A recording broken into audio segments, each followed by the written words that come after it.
Movie का start एक ऐसे सीन से होता है जिसमें कुछ लोग आसमान से गिर रहे हैं। डैन भी उनमें था। वो पानी में गिर गए। जब डैन पानी से बाहर आता है तो उसके हाथ में गन होती है, जैसे वो वॉर शुरू करने वाले हैं। यहाँ से हमें 28 ईयर्स से पहले का सीन दिखाया गया है। हम डैन को देखते हैं और उसकी बेटी का बर्थडे भी है। डैन उसके लिए बहुत सारे गिफ्ट लेकर आया है। तभी उसकी वाइफ उसे बताती है कि डैन के फादर का लेटर आया है उसकी ग्रैंड डॉटर के लिए, यानी डैन की बेटी के लिए। डैन अपनी वाइफ से कहता है कि मैंने तुम्हें बताया है कि मुझे उनके ग्रीटिंग की कोई ज़रूरत नहीं और उन्हें अपनी ग्रैंड डॉटर को भूल जाना चाहिए। डैन एक बायोलॉजिस्ट है। आजकल वो टीचिंग कर रहा था जिसमें उसे कोई इंटरेस्ट नहीं था। वो जॉब के इंटरव्यू के लिए जा रहा था। ये जॉब रिसर्च से रिलेटेड है, लेकिन वहाँ जाने से पहले ही उसे एक रिजेक्शन कॉल रिसीव हो जाती है। उसकी वजह से वो एग्रेसिव हो जाता है। जब वो घर वापस आया तो अपनी बेटी के साथ टीवी देखना शुरू कर दिया। टीवी पर फुटबॉल मैच था। इस दौरान हम एक सरप्राइजिंग सीन देखते हैं। स्टेडियम में ब्लास्ट होता है। इसकी वजह से कुछ लोगों के साथ बहुत सी लाइट बाहर आती है। उन्होंने आर्मी का यूनिफॉर्म पहना हुआ था, जैसे वो आर्मी के लोग थे। लेफ्टिनेंट हार्ट नामी लड़की उनको लीड कर रही थी। वो ब्रेव लग रही थी। वो वहाँ के लोगों से बात करना शुरू कर देती है कि हम फ्यूचर से आए हैं और फ्यूचर में एक बहुत बड़ी वॉर स्टार्ट हो गई है। उसके लिए हमें आप लोगों की ज़रूरत है। जितने लोग आ सकेंगे हम उतने जल्दी इस वॉर पर काबू पा लेंगे, यानी कि हम वॉर को कंट्रोल कर सकते हैं। अब इसे सीरियस लेते हुए गवर्नमेंट बहुत से लोगों को उनके साथ भेजती है, क्योंकि एक्चुअल में फ्यूचर में एक वॉर छिड़ गई थी और उससे फाइट करना भी ज़रूरी था। अगर फ्यूचर की वॉर को कंट्रोल नहीं किया जाएगा तो फ्यूचर में कोई भी इंसान बाकी नहीं रहेगा। उनकी रिहाइश के लिए कोई जगह मुनासिब नहीं छोड़ी जाएगी। अब 1 साल गुजर गया। लोग वॉर में लड़ने जाते हैं, लेकिन वहाँ जाने से बहुत से लोग मारे गए और लोगों की एक छोटी सी तादाद वापस प्रेजेंट में आई है। उनके फैमिली मेम्बर्स बहुत सैड हो जाते हैं। लोग जाएं या ना जाएं के बारे में सोचते हैं। एक दिन डैन मामूल के मुताबिक स्कूल जाता है। वो बच्चों को पढ़ाना नहीं चाहता और बच्चे पढ़ना नहीं चाहते थे। डैन बच्चों से कहता है कि आइए हम कुछ और बात करते हैं, लेकिन फिर इसे एक मैसेज रिसीव होता है। कोई उसे रिसर्च सेंटर में बुला रहा था। आपको फौरी तौर पर यहाँ पहुँचने की ज़रूरत है। डैन जल्दी से वहाँ चला जाता है। डैन के वहाँ जाते ही उसको वहाँ के लोग पकड़ लेते हैं। उस पर बहुत सारे एक्सपेरिमेंट करने के बाद एक डिवाइस उसके हाथ से फिट कर दी जाती है। उसे बताया जाता है कि हम तुम्हें उस वार में भेजना चाहते हैं जो फ्यूचर में लड़ी जाएगी। अब हम तुम्हें बताते हैं कि ठीक 7 साल बाद तुम मर जाओगे। तब तक तुम्हें अपनी पावर इस वार में लगानी होंगी। डैन ने उनसे कहा कि तुम लोग कैसी बातें कर रहे हो, मैं मर जाऊंगा और फिर भी तुम लोग मुझे वहाँ भेज रहे हो। वो कहते हैं तुम इजी रहो, जो डिवाइस हमने तुम्हारे हाथ में फिट की है उसकी वजह से हम तुम्हें लोकेट कर लेंगे। डैन के पास उस डिवाइस को अपने हाथ से रिमूव करने का कोई चांस नहीं है, या ये कि यहाँ से भाग जाए। अब उसे उस वॉर में जाना है। वो अपनी वाइफ के पास जाता है जो कि एक थेरापिस्ट है। वो इन लोगों का ट्रीटमेंट करती है जो वॉर से वापस आते हैं। इस वक्त जब डैन अपनी वाइफ से कहता है कि मुझे भी इसके लिए चूज़ किया गया है, अब मैं भी फ्यूचर में जाऊंगा वॉर में लड़ने के लिए, बताओ क्या करना चाहिए। उसकी वाइफ कहती है कि डैन क्या तुम नहीं जानते कि वॉर में जाना बहुत डेंजरस है, ये टॉर्चर है और मैं जानती हूँ कि जब लोग फ्यूचर से वापस आते हैं तो उनकी हालत ज़्यादा ख़राब होती है। मैं उनको डील करती हूँ और मैं उनकी हालत नहीं देख सकती। मैं तुम्हें जाने नहीं दूँगी। डैन कहता है कि मैं भी यही चाहता हूँ। हूँ, हमारी एक छोटी बेटी है और मैं मरना नहीं चाहता। उसकी वाइफ कहती है कि चलो हम यहाँ से भाग जाएंगे, उसे कोई नहीं जान पाएगा। डैन कहता है कि नहीं, हम नहीं भाग सकते। उन्होंने मेरे हाथ में एक डिवाइस लगाई है जिससे वो मुझे ढूंढ सकते हैं। अब इससे कोई फ़र्क नहीं पड़ता कि मैं यहाँ हूँ या फ्यूचर में हूँ। डैन की वाइफ कहती है ये अजीब बात है, लेकिन मेरे पास इसका भी एक सलूशन है, वो है तुम्हारे फादर, वो इसे रिमूव कर सकते हैं। डैन कहता है कि मैंने तुम्हें पहले भी बताया है कि मुझे अपने डैड की किसी हेल्प की ज़रूरत नहीं है, लेकिन डैन की वाइफ उसे समझाती है कि इसे हटाने के लिए तुम्हें अपने फादर की हेल्प लेनी होगी। अब डैन को अपने फादर के पास जाना है। आप सोच रहे होंगे कि डैन अपने फादर से इतना हेट क्यों करता है, वो उन्हें पसंद क्यों नहीं करता, क्योंकि जब डैन छोटा था डैन के फादर ने उसे और उसकी मदर को छोड़ दिया था। अब डैन अपने फादर के पास पहुंच गया। वो आर्मी से रिटायर्ड थे, लेकिन अब वो प्लेन उड़ाता है क्योंकि उसे प्लेन उड़ाना पसंद है। डैन उसके पास जाता है और कहता है मैं इस डिवाइस को रिमूव करना चाहता हूँ। वो उससे कहता है एक कटर ले आओ, मैं इसे आसानी से निकाल दूंगा। लेकिन डैन पास्ट के बारे में बात करने लगता है और कहता है जब आपने हमें छोड़ा तब आपको हमारी परवाह क्यों नहीं थी। ये सुनकर डैन के फादर को गुस्सा आ गया, तो उस वक़्त डैन भी ज़िद करने लग गया, इसलिए वो इस डिवाइस को हटाए बगैर घर वापस लौट आया। वो अपने वाइफ के पास जाता है और कहता है इसका कोई सलूशन नहीं है, अगर मुझे चूज़ किया गया है तो मुझे वॉर में जाना पड़ेगा। डैन की वाइफ सैड हो जाती है। वो कहती है अगर तुमने डिसाइड कर लिया है तो मैं तुम्हें कैसे रोक सकती हूँ, अपना ख्याल रखना। लेकिन मैं अपनी बेटी के बारे में कुछ नहीं कह सकती, वो तुमसे बहुत प्यार करती है, जाओ और उसे पूछ लो। अब डैन अपनी बेटी के पास जाता है। वो अपनी बेटी से कहता है कि मेरे पास एक ज़रूरी काम है, उसके लिए मुझे महीनों घर से बाहर रहना पड़ेगा, क्या तुम मुझे मिस तो नहीं करोगी। डैन की डॉटर कहती है डैड मैं जानती हूँ आप फ्यूचर में जा रहे हो, आपको वॉर में लड़ने के लिए भेजा जा रहा है, आप जा सकते हैं क्योंकि मैं जानती हूँ you can do it. Dan अपनी बेटी को गुड बाय कहता है और रिसर्च सेंटर पहुंच जाता है। उन्हें वहां बताया गया कि उन्हें फ्यूचर में क्या करना है। डैन वहां बहुत से लोगों से मिलता है, उन्हें भी वॉर में लड़ने के लिए चूज़ किया गया था। वहां एक आदमी डैन का फ्रेंड बन जाता है।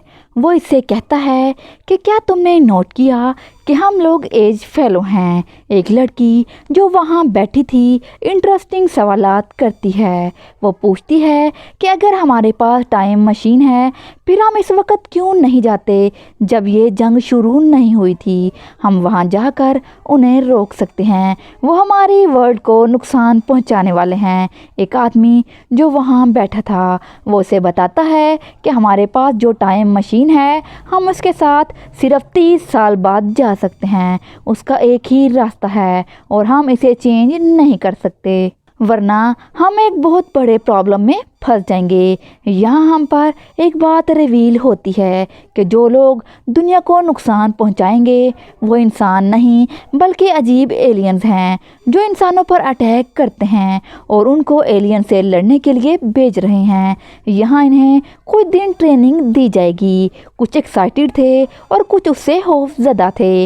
रात को डैन और उसका फ्रेंड बात कर रहे थे। अलार्म बोलता है और रेड लाइट ब्लिंक करने लगती है। उसी दौरान लेफ्टिनेंट हार्ट वहां आती है और उन्हें बताती है एक बहुत बड़ी इमरजेंसी हो गई है, हमें अभी फ्यूचर में जाना है क्योंकि फ्यूचर की दुनिया में हमारे पास सिर्फ एक लैब है जिसमें हमारी रिसर्च चल रही है। हम एलियंस को कैसे मार सकते हैं, लेकिन इन एलियंस ने हमारी लैब पर अटैक कर दिया है, हमें उन्हें रोकना होगा। अब सब एक जगह जमा थे और उन्हें एक एक करके फ्यूचर में भेज रहे थे। जैसे ही वो आसमान पर पहुंचते हैं उस जगह के सिस्टम में खराबी आ जाती है, यानी कि टाइम मशीन में वो सब आसमान में रुक जाते हैं। इन्हें फ्यूचर की ज़मीन में लैंड होना था, लेकिन वो सब सिस्टम में खराबी की वजह से गिरने लगते हैं। आप खुद सोचें, जो लोग बुलंदी से गिरे उनके साथ क्या हुआ। यहाँ हमें वो सीन दिखाया गया है जो हमने मूवी के स्टार्ट में देखा था। डैन और उसके कुछ लोग पानी में गिर रहे थे। डैन एक स्विमिंग पूल से बाहर आया। सिवाय डैन और कुछ लोगों के अलावा सब मर चुके थे। बहुत सैड न्यूज़ थी, लेकिन अब इन्हें एलियन से लड़ना था। फिर एक खातून कर्नल आती है। वो डैन को सबका लीडर बनाती है। वो इन सब से कहती है कि लैब में कुछ लोग हैं, आप लोगों को इन्हें बचाना होगा। जैसे ही डैन अपनी टीम के साथ लैब में जाता है, वो देखता है कि सब वहाँ मर चुके थे और वो एलियंस के हाथों मारे गए हैं। डैन फौरी तौर पर उस कर्नल से रब्ता करता है। वो उससे कहता है, अब सब मारे गए हैं, हमें लैब में क्या करना होगा। वो कहती है कि लैब में कुछ इन्फॉर्मेशन है, आपको वहाँ से कुछ हार्ड ड्राइव लेनी होगी। लेकिन जैसे ही डैन इन हार्ड ड्राइव को लेने के लिए आगे आता है, वो एलियन उस पर अटैक कर देते हैं। डैन और उसकी टीम फौरी तौर पर लैब से बाहर आ जाते हैं। वो इस जगह को ब्लास्ट से उड़ाने का फैसला करते हैं जहां एलियंस का एक ग्रोह है। अब डैन और उसकी टीम दूर भाग रही है क्योंकि इस बिल्डिंग में बॉम्ब फट गया था जहां एलियंस थे।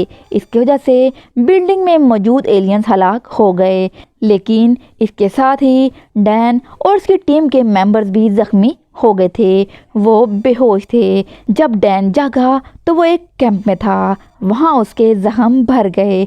अपनी टीम से सिर्फ एक आदमी बचा जो कि उसका दोस्त था। वो सैड हो जाते हैं और बाहर आते हैं। एक आदमी बाहर बैठा था। उन्हें पता चलता है कि वो फ्यूचर में 3 बार आया है वॉर में लड़ने के लिए। अब डैन उसका नाम पूछता है। वो अपना नाम डोरियन बताता है। डैन ने पूछा कि तुम फ्यूचर में 3 बार क्यों आए हो? क्या तुम्हारी कोई फैमिली नहीं है या फिर तुम अपनी लाइफ खोने से नहीं डरते? डोरियन कहता है, कैसा खौफ, मैं कैंसर का पेशेंट हूँ और मुझे मरना है, तो मैं वॉर में क्यों ना मरूं। डैन उससे इंस्पायर हो जाता है। दूसरी तरफ वो खातून कर्नल डैन की तारीफ करती है और कहती है कि तुमने बहुत अच्छा काम किया कि तुम इन हार्ड ड्राइव्स को बाहिफाजत ले आए हो। डैन कहता है कि मुझे लगता है मैंने आपको पहले कहीं देखा है, आपका नाम क्या है? वो खातून कर्नल अपना नाम बताती है। वो उसे कहती है, मैं डैन फॉरेस्टर की बेटी हूँ, यानी कि वो कोई और नहीं बल्कि डैन की बेटी थी। वो फ्यूचर में बड़ी हो गई है और वो कर्नल बन गई है। वो अपनी बेटी से कहता है, मुझे तुम पर प्राउड है, मैं हैप्पी हूँ। वो अपनी बेटी के साथ मिलने के लिए आगे बढ़ता है। उसकी बेटी कहती है, सॉरी डैड, आप यहाँ एक आर्मी ऑफिसर की हैसियत से हैं, ये मत सोचें कि आप मेरे डैड हो, इसलिए मैंने आपको यहाँ बुलाया है। डैन को लगता है उसकी बेटी अपने डैड के साथ जो बिहेव कर रही है वैसा ही डैन का अपने फादर के साथ था। ठीक है, मतलब अब डैन की बेटी भी वही कर रही है। ठीक है, अब डैन की बेटी यानी कर्नल कहती है, ज़्यादा मत सोचें, हमें अपने अगले मिशन पर तवज्जो देनी होगी। डैन ने पूछा कि ये क्या है? कर्नल कहती है कि हमें उस जगह जाना है जहाँ वो फीमेल एलियंस अंडे देती है। वहाँ से हमें एक फीमेल एलियन को पकड़ना है ताकि हम हर वो चीज़ जान लें कि वो जीते कैसे हैं और कैसे मरेंगे। अब डैन और कर्नल हेलीकॉप्टर में बैठकर उस जगह चले गए। उनके रास्ते में कर्नल अपने डैड को बता रही थी कि एलियन तादाद में बढ़ रहे हैं, हमें उन्हें रोकना होगा वरना उनकी तादाद बढ़ जाएगी और वो इंसानों को मार देंगे और उन्हें खा लेंगे। आखिरकार वो वहाँ पहुँच गए और कर्नल ने अपने फादर से हेलीकॉप्टर में रहने को कहा कि मैं नीचे जाऊंगी और दूसरों की हेल्प करूंगी उस खातून को पकड़ने के लिए। अब वो सब उस फीमेल एलियन को पिंजरे में बंद करने की कोशिश कर रहे थे, लेकिन वो बहुत स्ट्रॉन्ग थी और उसको संभालना बहुत मुश्किल था। इसी दौरान दूसरे एलियंस को भी उसका पता चल जाता है। वो उन पर अटैक करने के लिए आगे बढ़ते हैं। डैन डर गया कि वो मेरी बेटी को नुकसान पहुंचाएंगे। वो फौरन नीचे चला जाता है, लेकिन तब तक उन्होंने उस फीमेल एलियन को पिंजरे में डाल दिया है और हेलीकॉप्टर के ज़रिए भेज दिया था। लेकिन उससे पहले कि कर्नल और डैन हेलीकॉप्टर में जाते, दूसरे एलियंस ने हेलीकॉप्टर को तबाह कर दिया। अब उन्हें एक गाड़ी लेनी थी। वो जैसे ही आगे जाते हैं, वो एलियंस भी उनके पीछे चले आते हैं और मुश्किल से समंदर के पास आकर रुकते हैं। कर्नल कहती है कि मैंने आपसे कहा था कि हेलीकॉप्टर में रहें, फिर आप उससे नीचे क्यों उतरे? डैन कहता है क्योंकि मैं तुमसे प्यार करता हूँ, मैं तुम्हारी हेल्प करना चाहता था। वो कर्नल कहती है इस मोहब्बत को छोड़ दो। डैन ने उससे पूछा कि क्या हुआ, तुम मुझसे इतनी नफरत क्यों करती हो? कर्नल कहती है जैसे आप अपने फादर से नफरत करते हैं। आपको याद है जब मैं बच्ची थी तो आपने मुझे छोड़ दिया। उसके बाद माँ और आप सेपरेट हो गए और कुछ सालों के बाद आपकी डेथ हो गई थी। मैंने आपके साथ क्या वक्त गुजारा। यहाँ वो इमोशनल हो जाते हैं, लेकिन अब सूरत हाल ख़राब है। उन्हें अपने अगले मिशन पर तवज्जो देनी होगी। वो लैब में जाते हैं जहाँ वो फीमेल एलियन कैद थी। वहाँ जाकर कर्नल फीमेल एलियन के खून के नमूने लेती है ताकि वो ऐसी चीज़ बना सके जिससे उन एलियंस को मारा जा सके। अब वो अपने फादर के पास जाती है, यानी डैन। वो कहती है मैं इन एलियंस को मारने के लिए टॉक्सिन बनाऊंगी, लेकिन हमारे पास ज़्यादा स्टॉक नहीं है, लिहाजा आपको वापस प्रेजेंट में जाना होगा और इन टॉक्सिन की कॉपी बनानी होगी। तब तक मैं अपनी रिसर्च यहाँ जारी रखूँगी। डैन हैरान हो गया और अपनी बेटी कर्नल से पूछा कि तुम मुझे क्यों भेज रही हो? कभी तुम मुझे कहती हो कि तुम अपने डैड से नफरत करती हो। कर्नल कहती है क्योंकि मुझे अपने फादर पर सबसे ज़्यादा ट्रस्ट है। मैं जानती हूँ यू कैन डू इट। क्या आपको याद नहीं कि मैंने उससे पहले भी कहा था यू कैन डू इट? ये सुनकर डैन खुश हो जाता है। वो अपनी बेटी से कहता है मैं तुम्हें यहाँ अकेला छोड़कर कैसे जा सकता हूँ, मुझे तुम पर ट्रस्ट है, लेकिन वो एलियंस बहुत डेंजरस हैं। कर्नल कहती है कि मैं तुम्हारी बेटी हूँ, उनसे लड़ सकती हूँ। डैन कहता है ओके मैं जाऊँगा और जल्द ही वापस आ जाऊँगा। वो उस जगह चले जाते हैं जहाँ से डैन को टाइम मशीन यूज़ करते हुए प्रेजेंट में जाना होता है, लेकिन फिर वो फीमेल एलियन अपने होश में आ जाती है। वो बहुत शोर करती है। उसकी आवाज़ सुनकर दूसरे एलियंस भी वहाँ आ जाते हैं और उन पर अटैक करने की कोशिश करते हैं। इसी दौरान एक एलियन कर्नल को ज़ख्मी कर देती है। डैन फौरी तौर पर अपनी बेटी के पास जाता है और कहता है मैं तुम्हें छोड़ते हुए नहीं जाऊंगा। कर्नल कहती है डैड आपको जाना होगा, मुझे उस सब के लिए माफ़ कर दो। मैं सिर्फ तुमसे नाराज़ थी क्योंकि मैं तुमसे बहुत प्यार करती हूँ, क्योंकि अब मैं जानती हूँ कि तुम ऐसा क्यों करते हो, फिर भी मैं तुमसे बहुत प्यार करती हूँ। उसके साथ एक एलियन कर्नल को घसीट कर ले गई। डैन अपनी बेटी को बचाने के लिए वहाँ जंप लगा देता है, लेकिन टाइम मशीन में होने की वजह से वो प्रेजेंट में आ जाता है। जब उसे होश आता है तो वो बहुत सैड हो जाता है क्योंकि वो एलियन से खौफज़दा था कि शायद उन्होंने उसकी बेटी को मार दिया है। उसने देखा कि उसका दोस्त भी वहाँ मौजूद था। वो लेफ्टिनेंट हार्ट से कहता है इस टॉक्सिन की कॉपियाँ फौरी तौर पर बनाएं, मुझे फ्यूचर में लेकर जानी है। मेरी बेटी मेरा वेट कर रही होगी। मैं ये भी नहीं जानता कि वो ज़िंदा है या नहीं, लेकिन मुझे उसके ड्रीम को पूरा करना है। वो एलियंस पर ये दवाई आजमाना चाहती है उन्हें मारने के लिए। लेफ्टिनेंट हार्ट कहती है कि नहीं, अब हम फ्यूचर में नहीं जा सकते, हमारी टाइम मशीन खराब हो गई है। ये सुनकर डैन सैड हो जाता है। वो अपने घर जाता है और अपनी डॉटर और वाइफ से मिलता है। वो अपनी बेटी से बहुत प्यार करता है। वो जानता है कि उसकी बेटी बहुत इंटेलिजेंट और ब्रेव होगी जब वो बड़ी हो जाएगी। वो अपनी बीवी से कहता है कि हमारी बेटी दुनिया की हीरो बनेगी। वो वही है जिसने टॉक्सिन बनाया था जिससे फ्यूचर में एलियंस मारे जा सकते हैं। अब डैन डार्विन के पास चला गया। वो भी प्रेजेंट में था। उसके पास एलियन का नेल होता है जिसके ज़रिए वो एलियंस की असलियत जान सकते हैं। वो इस नेल को अपने दोस्त के पास ले जाता है। वो उसे चेक करता है और बताता है कि इसमें लावा की राख है। है, लेकिन ये जानना काफ़ी नहीं कि एलियंस पहले कहाँ अटैक करते हैं और वो कहाँ से आए हैं। डैन कहता है, रुक जाओ, मेरी क्लास में एक स्टूडेंट है जो हमेशा लावा के बारे में बात करता है, शायद वो हमें कुछ बता सकता है। अब वो इस स्टूडेंट के पास जाते हैं। वो लड़का इन्हें बताता है कि वो जगह जहाँ आतिशफ़शां फटा था, कुछ देर बाद बर्फ़ गिर रही थी। उस आतिशफ़शां पर बहुत ज़्यादा बर्फ़ पड़ रही थी और इसकी राख वहाँ दफन थी। वो एलियंस भी वहाँ थे और वो वहाँ बर्फ़ के नीचे रहने लगे। फ्यूचर में जब सन रेज से बर्फ़ पिघलने लगेगी तो एलियंस बाहर निकल आएंगे और वो इंसानों पर अटैक शुरू कर देते हैं। इंटेलिजेंट बच्चा उन्हें वो लोकेशन बताता है। अब वो उसे अच्छी तरह समझ लेते हैं। डैन अपने साथियों के साथ स्पेशल फोर्सेस के पास जाता है।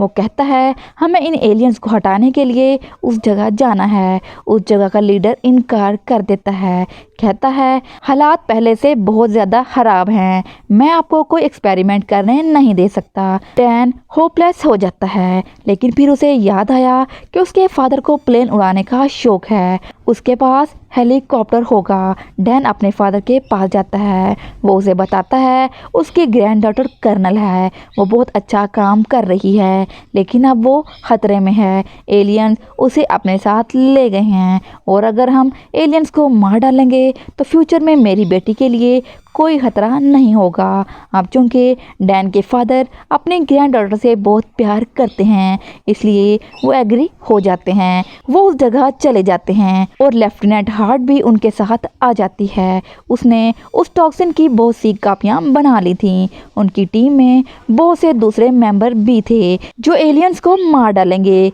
अब वो इस जगह पहुंच जाते हैं। वो बर्फ़ पिघलाने के लिए वहां ब्लास्ट करते हैं। डैन के फादर और उसके दोस्त बाहर रहते हैं। डैन बर्फ़ के नीचे चला जाता है कि एलियंस कहाँ रहते हैं। उन्हें एक रूम नज़र आता है जिसमें एलियंस सो रहे थे। सालों के बाद वो जागेंगे, यानी वो ज़िंदा होने वाले थे और लोगों पर अटैक करेंगे। डैन कहता है, हमारे पास टॉक्सिन है, हम इनको इन पर इस्तेमाल करेंगे ताकि वो मारे जाएं और फ्यूचर में हमें तंग ना करें। जैसे ही डैन और उसकी टीम ये करती है, वो एलियंस शोर मचाना शुरू कर देते हैं। उनकी आवाज़ों की वजह से सोए हुए एलियंस भी जाग जाते हैं और इन पर अटैक करना शुरू कर देते हैं। डैन का दोस्त इससे कहता है, इनको मारने का एक ही तरीका है, ये पावरफुल हैं और हमें यहाँ ब्लास्ट करने होंगे ताकि वो एक साथ मारे जाएं। फिर वो कहता है, आप लोग बाहर जाएं और हम इन एलियंस को बाहर नहीं जाने देंगे। अगर वो बाहर आते हैं तो आप इन्हें गोली मार दें या आप इन पर टॉक्सिन इस्तेमाल कर सकते हैं। जैसे ही डैन बाहर जाता है, उसके फादर भी वहाँ थे। डैन को पता चलता है कि वहाँ वो फीमेल एलियन भी है, वो इन पर अटैक करने वाली है। वो इनकी तरफ बढ़ती है ताकि वो इन पर अटैक करके उनको खा सके। डैन के माइंड में एक ख्याल आया। वो फ़ौरन अपनी बेटी की तरफ से बनाया गया टॉक्सिन निकालता है और उसे इस एलियन के पाँव पर डाल देता है।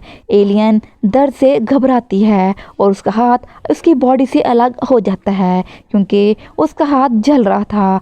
उसे देखकर डैन खुश हो जाता है कि आखिर उन्हें एक ऐसी चीज़ मिल गई जिससे वो इन एलियंस को मार सकेंगे। जब डैन के फादर ने देखा एलियन अभी ज़िंदा है और डैन पर अटैक करने के लिए उसकी तरफ आ रही है, वो अपने हाथ पर कट लगाते हैं ताकि एलियन उसकी तरफ आ जाए। ये इस बात की अलामत थी कि डैन के फादर उससे कितना प्यार करते हैं। उसे किसी वजह से छोड़कर गए थे क्योंकि उन्हें फ्यूचर में उसकी ज़रूरत थी। जैसा कि डैन भी अपनी फैमिली को नहीं छोड़ना चाहता, लेकिन उसे जाना था। जब वो हर चीज़ को फील करता है तो सैड हो जाता है। वो फ़ौरन टॉक्सिन निकाल कर इस एलियन के मुंह में डाल देता है। इसके साथ वो एलियन जलना शुरू हो जाती है और वहीं ख़त्म हो जाती है। यहाँ हम देखते हैं कि डैन को रियलाइज़ होता है कि वो अपने फादर से कितना प्यार करता है। उसका फादर भी उससे बहुत ज़्यादा प्यार करता है। वो बाहिफाजत अपने घर चले जाते हैं। इस बार उसके फादर यानी कि उसकी बेटी के ग्रैंडफादर भी उसके साथ थे। वो एक दूसरे से मिलते हैं और खुश हो जाते हैं और एक दूसरे से प्रॉमिस करते हैं कि वो एक दूसरे से सेपरेट नहीं होंगे। इसके साथ ही मूवी की हैप्पी एंडिंग हो जाती है।